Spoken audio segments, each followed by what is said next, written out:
Thomas Sowell is the closest thing this century has come to on the order of an Emancipation Proclamation.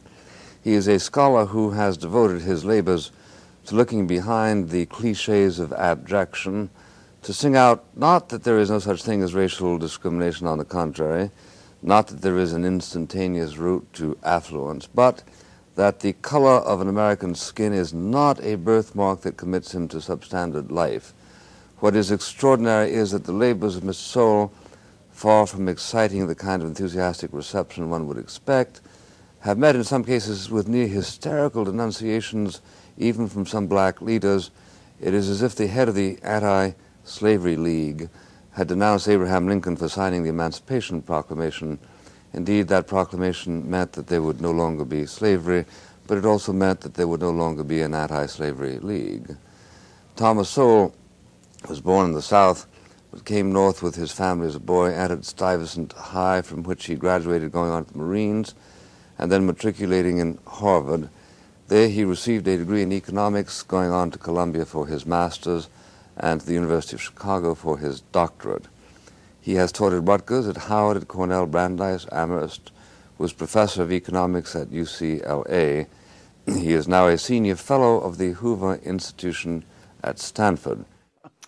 William F. Buckley, Jr., on November 12, 1981, almost exactly 30 years ago, introducing Thomas Sowell.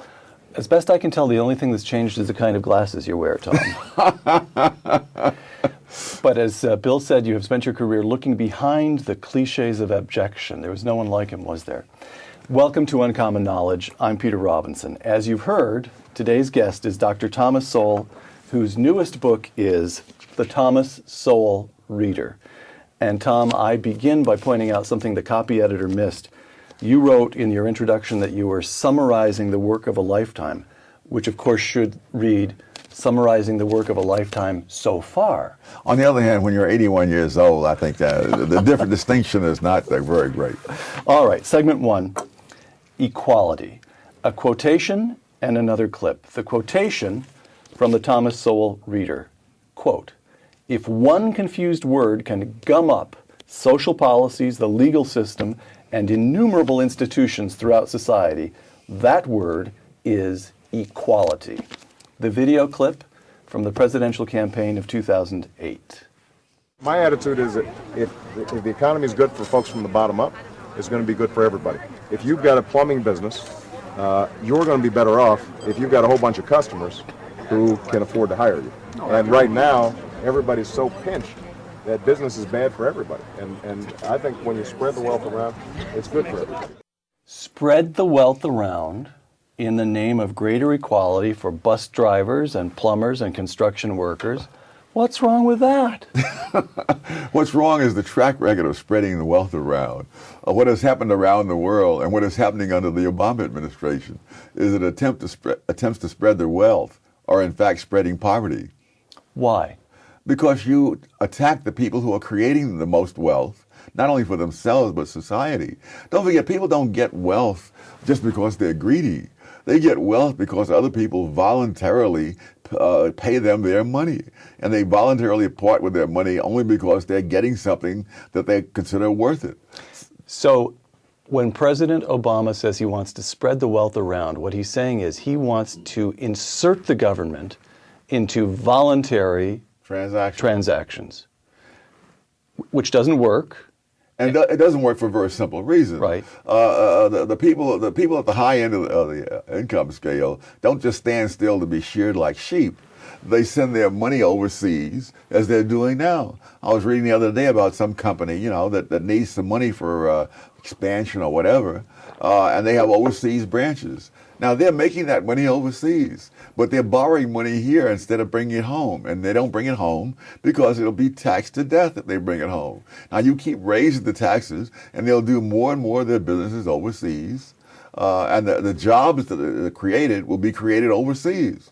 So this is not, whether they have high or low taxes on the rich, is going to affect the rich a lot less than it's going to affect people who are looking for jobs and people who have small businesses like hardware stores and whatnot who can't move overseas. How come you see that and Barack Obama doesn't? Oh my goodness! Well, his whole life has been spent among people who have an entirely different vision of the world. Different from ordinary Americans, different from you? Both. All right. And their vision, Well, for one thing, it tends to be a one-step vision. They don't say what are going to be the repercussions of this if I do this, and so they think that we shouldn't have tax cuts for the rich. You say because that the rich don't need it, don't deserve it, and so forth. And their analysis ends there. And it ends there. Right. Whereas if you look back through history, you find that when you had very high taxes on upper income people, you didn't collect as much revenues in many cases as you did with lower tax rates. The Thomas Sowell reader. Although differences in choices and performances are ignored or dismissed in politically correct quarters, such differences obviously affect differences in outcomes.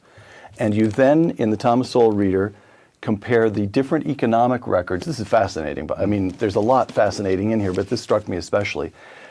You compare the difference in economic performance not between whites and blacks in this country, but between whites and whites in Europe. Yes. Tell us about the difference between Danes and Greeks.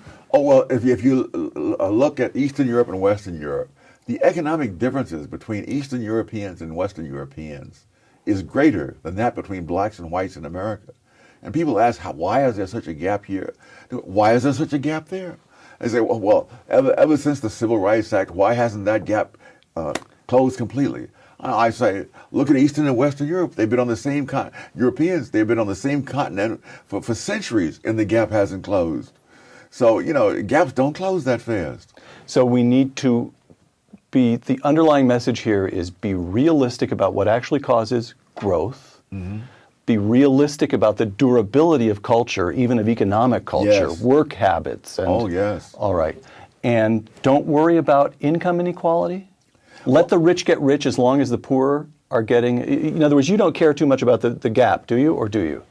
Well, much of the gap is fictitious in the sense that the same person is in the bottom 20% today, and 20 years later, he's not.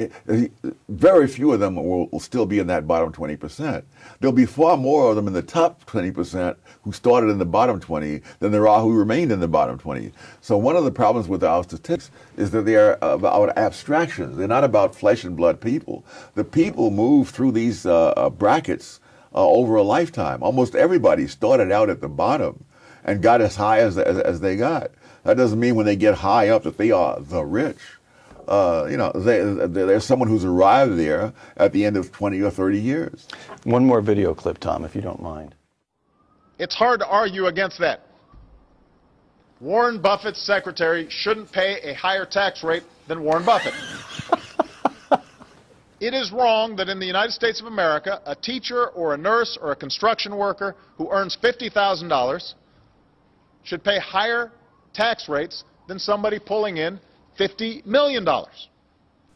Explained by somebody who's making $50 million a year in the financial markets should be paying 15% on their taxes, when a teacher making $50,000 a year is paying more than that, paying a higher rate.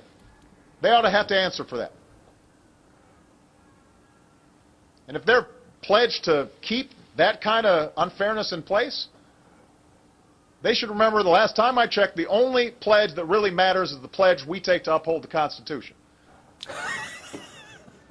So, by the way, I have to make a brief factual correction. He referred to Warren Buffett's having made $50 million. Warren Buffett later announced that last year he'd made $62 million. Yeah, well, let's not underestimate Warren Buffett.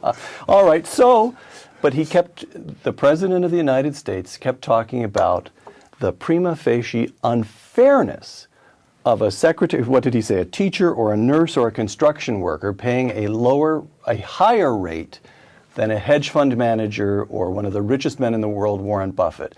Now, there's something to that, isn't there? One of Barack Obama's great gifts is the ability to say things that are absolutely absurd and make them sound not only plausible but inspiring. First of all, the vast majority of taxes are paid by people in the upper 10% of the income thing. So the whole picture that he's painting there has no relationship to reality. It may well be that if someone has capital gains that they will pay a lower rate of taxation in a given year. Of course, capital gains are not there in a given year. You may have stock options accumulating over 5 or 10 years, and then in 1 year when you cash them in, that year you have a spike in your income. Right. And so the capital gains tax takes into account the fact that this wasn't all earned that particular year, even though you got it that year. Right. So it's ludicrous, but it's very clever ludicrousness.